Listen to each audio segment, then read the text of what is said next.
For centuries, humans and mages lived peacefully together.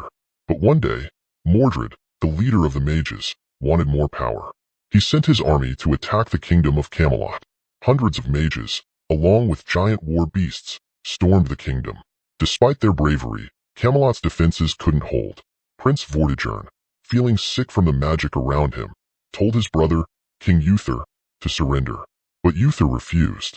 With his legendary sword, Excalibur, in hand, Uther faced Mordred and defeated him with the sword's power.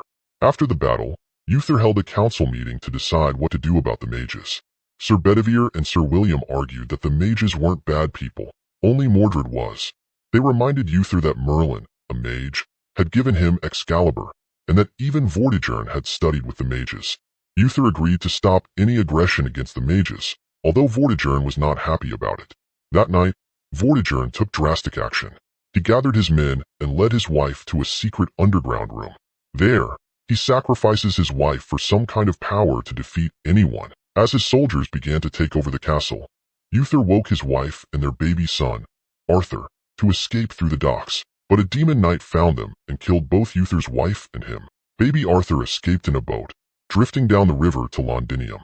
The boat was found by Lucy and her friends, who were sex workers. They took in little Arthur, and he grew up in their workhouse, believing he was the illegitimate son of one of the women. Arthur was often bullied by the other kids, so he asked a kung fu master named George to teach him how to fight. Arthur became street smart, defending the sex workers from aggressive customers. He got involved in the local crime scenes, saving his money in a secret spot on the wall, waiting for the day he could afford a good life. By the time he became an adult, Arthur had risen to become the neighborhood's crime boss. However, he was haunted by nightmares of the demon knight and a dying woman at the docks. Meanwhile, Vortigern ruled the kingdom with an iron fist, pouring resources into building a massive tower. One morning, the water surrounding the castle receded, revealing Excalibur, the legendary sword, stuck in a rock. Soldiers tried to pull it out, but none succeeded. Worried, Vortigern visited the moat hags, reminding them of the sacrifice he made for power. The hags told him that balance was inevitable. As one side of power grew, so must the other. They warned him that to stop the sword, he must find and eliminate Arthur. Back in Londinium, Arthur surprised Lucy with some money he had taken from a man who had hit her. Lucy was impressed, especially since the man was a Viking, known for their danger. Just then, Jack and a group of royal guards arrived at the brothel, searching for a rebel who had attacked the king's properties. Although Arthur disliked the king, he didn't want to endanger the women he cared about. When he found William hiding in the house, he handed him over to the guards. Jack then asked for a private meeting with Arthur and his childhood friends, Tristan and Backlack, wanting to know more about what was happening. Arthur explained that he had taken money from the Vikings because they had mistreated Lucy and George and insisted that his team hadn't used violence. Jack also inquired about the graffiti around town, announcing the return of the born king. Backlack promised that he had told his son, Blue, to stop the graffiti. Despite their assurances, Jack remained having doubts and warned Arthur to be careful, as the Vikings were under the king's protection. A few days later, Vortigern checks in with his guard, Mercia, about the sword. Unfortunately, no one in the royal army has been able to lift it. Mercia is worried because the rebels are growing stronger, and the people are starting to hate Vortigern. The king then asks Maggie, a lady of his court, about the people's opinion of him. Maggie secretly works with the resistance and lies, telling him the people love their king. Satisfied with her answer, Vortigern orders Mercia to focus on finishing the tower. In the middle of the night, Arthur is woken by his friends who warn him that the royal guards are coming for him. He tries to escape but is captured on the streets and taken back to Camelot. At the harbor, there's a long line for the test, so Arthur cuts in to avoid waiting. As soon as he grabs the sword with both hands, the entire kingdom begins to shake and the runes on the sword glow. To everyone's surprise, Arthur pulls the sword from the rock, but the power overwhelms him and he passes out. Arthur wakes up in a cell with Vortigern standing over him. He tells Arthur that the sword proves he is Uther's son, but Arthur denies it, insisting he's just a sex worker's bastard who wants nothing to do with this. However, Vortigern has already sent his men to investigate the brothel and finds Arthur's hidden money, revealing his ambition for power and making him a threat to the throne. Meanwhile, in the rebels' hideout, Rubio brings a mage sent by Merlin to guide Arthur. She needs Bedivere's help to reach the castle. Soon, the people of Camelot gather around the castle to see the born king. Vortigern plans to use this opportunity to gain their respect through fear, and Arthur must play along. If Arthur doesn't surrender his power to Vortigern, the king's guards will kill Lucy. When Arthur and Vortigern appear in front of the public, Arthur is given a chance to grab Excalibur and defend himself. But thinking of the safety of his friends, he turns it down. The crowd calls him a disruptor of peace, and he is sentenced to die for the kingdom's sake. Just as the guards are about to kill Arthur, the mage sends an eagle to disrupt them, causing all the horses and dogs to go wild. The crowd starts running in panic, and the guards focus on protecting the king. This chaos gives Bedivere and the rebels the opportunity to rescue Arthur and retrieve Excalibur. As the working girls escape, Arthur fights off the guards alongside the rebels and the mage. In the midst of the chaos, 2 rebels are killed, but the rest manage to escape by jumping into a river. Eventually, they reach the rebels' hideout, where Arthur is surprised to find that William has escaped arrest and made it there too. Bedivere and William inform Arthur that his neighborhood has been torched, and he can't go back. They also want to see what he can do with the sword. Arthur pretends he doesn't want to fight, but when he begins sparring with the rebels, he easily defeats them. When it's William's turn, Arthur grabs Excalibur with both hands, and his mind is flooded with visions, causing him to pass out again. Hours later, Arthur wakes up from his usual nightmares, this time triggered by the mage performing a ritual to understand the sword. The nightmare shows his younger self handing the sword to Uther, explaining the scars on his hands. The mage tells him he is resisting the sword, but Arthur denies it, saying he isn't the legendary king they need. However, he agrees to give it a chance when the mage points out she can help rid him of the nightmares. Afterward, the mage asks Bedivere to take Arthur to the Darklands. Arthur is dropped off on an island where the mage tells him he must reach the tower and touch the altar stone with the sword. Thinking it will be like camping, Arthur isn't too worried. But once he is left alone, he discovers the island is full of terrifying creatures. Forced to use the sword to defend himself, Arthur fights and kills any monster that crosses his path. After several days of raw survival, Arthur finally reaches the top of an old tower and places the sword on the altar stone. Immediately, the stone glows, and all the beasts are scared away. The magic takes over Arthur's mind, revealing the night his family died. The demon knight killed the queen, prompting Uther to attack with Excalibur. During the fight, Uther dropped the sword, and young Arthur handed it back before being told to run. Arthur boarded a boat, closing his eyes to avoid seeing his father's death. Excalibur fell into Uther's body, turning him into the stone that took the sword underwater. The demon knight lifted his magical veil, revealing the sinister face of Vortigern, who transformed into the demon from powers obtained from the moat hags. Arthur passes out and is rescued by Bedivere and the mage. Arthur realizes that the tower on the island is like the one Vortigern is building in Camelot. The mage explains that Vortigern will become as powerful as Mordred when the tower is finished, which is why the sword appeared now.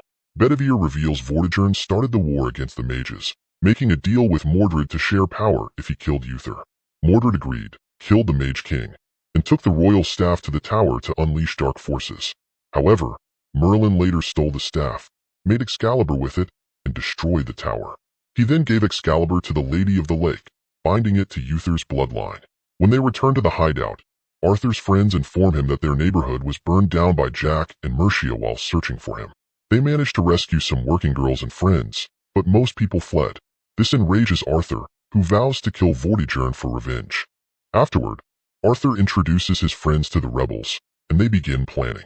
William suggests meeting with the kingdom's most influential barons for support, but Arthur refuses. He believes those high lords would never accept a poor, uneducated leader like him, insisting the rebels must lead the charge. Instead, Arthur proposes luring Vortigern out of his castle and into Londinium by targeting what he values most, the tower. They start by sinking barges carrying stone supplies and blocking the river. Using William's intel on the king's transportation routes, they rescue children being used as slaves. A working lady with connections to Vortigern's favorite palace helps them blow it up by sabotaging the brandy supply. This forces Vortigern to strike a desperate deal with the Vikings, despite the shady terms. The Vikings, aware of the rumors about the born king, express concern over Vortigern's power being weakened. Desperate to regain control, Vortigern calls a meeting with all the barons in Londinium and retreats to the tower to increase his powers. Soon after, Maggie arrives at the hideout with news of Vortigern's meeting, inspiring the rebels to plan his assassination during his visit. To execute their plan, they need a safe standpoint. William demonstrates his archery skills by proving he can kill from 175 yards, solidifying their strategy. When the day arrives, Arthur watches the king approach in a carriage, feeling worried about how easy it seems. It's a trap. Vortigern is hiding on a boat with Maggie, aware she's been spying on him and using her to set this up. Arthur realizes the king on the street is an actor, but William shoots anyway to kill Mercia. The guards raise the alarm and start searching for the rebels. Arthur's group tries to blend into the crowd, but the guards find them, leading to a fierce battle. Backlack is injured and urges them to go on without him. The group fights through the streets, and Rubio gets hurt too, staying behind to distract the guards. They sneak into George's school, which has a secret tunnel for escape. However, everyone there decides to stand and fight instead of running. The guards burst in, and a massive battle occurs. The mage commands her birds to help, but her plan fails, and she is captured.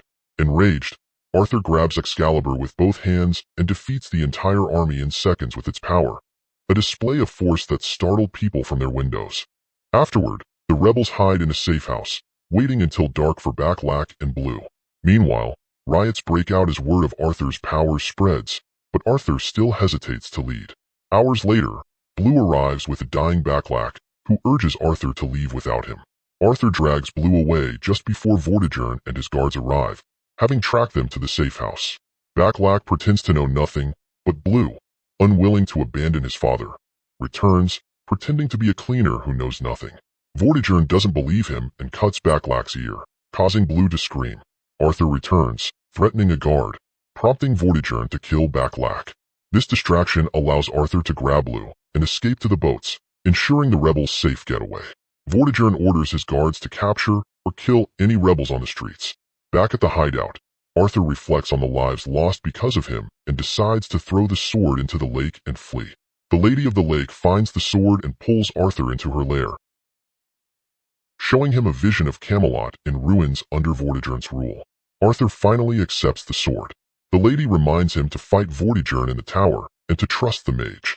When the rebels find Arthur, he is roaring with the power of the glowing sword. Guys, I urge you to subscribe so that we can continue creating more amazing movie recaps together. Meanwhile, Vortigern captures and tortures Rubio until he reveals information. Soon after, Arthur learns that riots are spreading across the country in his name. Determined, Arthur declares he's ready to storm the castle, and the rebels return to their hideout to prepare. To their horror, they find a massacre and a royal guard with a message from Vortigern.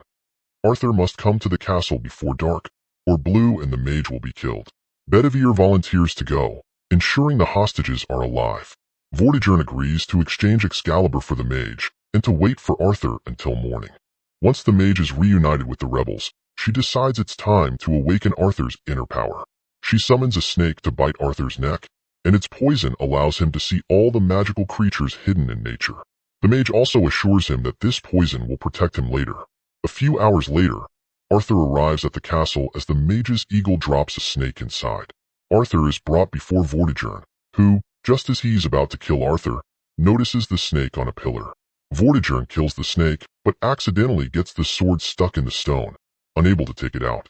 At that moment, the mage sends a giant snake into the castle, and the beast slaughters all the guards while Arthur retrieves Excalibur. Meanwhile, in the streets, the rebels free all the prisoners, igniting the riots once more. Desperate for more power, Vortigern approaches the hags and is reminded of the price he must pay. With no other choice, Vortigern kills his daughter, crying in agony, then brings her body to the hags and transforms back into the demon knight. Outside, Arthur battles every guard in his way, easily defeating them with the power of Excalibur. The guards, terrified, drop their weapons and let him pass. As the rebels take over the castle, Arthur enters the tower, where Excalibur reacts to the magic, teleporting him to the top where Vortigern awaits. A fierce battle occurs. Vortigern, empowered by his sacrifice, quickly overpowers Arthur. As Vortigern claims the sword is his, the poison in Arthur's veins triggers another vision. This time, Arthur doesn't close his eyes when Uther dies. He grabs the sword before it sinks into his father's body. Uther tells Arthur the sword is now his. Arthur awakens to find Excalibur glowing with power. He grabs it and fights Vortigern again, now with better control of the sword's powers. Arthur strikes Vortigern repeatedly with all his might and newfound motivation, finally killing him. He points out that he became who he is now only because Vortigern sent him to the streets. To make his point even more ironic, Arthur kisses Vortigern's hand. Arthur activates Excalibur's magic, causing the entire tower to crumble. The next day, the kingdom mourns the lives lost during the war. Arthur reveals the round table for their meetings and asks Bedivere to knight his friends. William then knights Arthur, officially making him king. Later, when the Vikings demand their part of the deal, threatening war, Arthur reminds them of his power, causing them to kneel and accept him as the new king of England and an ally. In front of a huge crowd, Bedivere crowns Arthur, who raises his sword and swears to protect his people.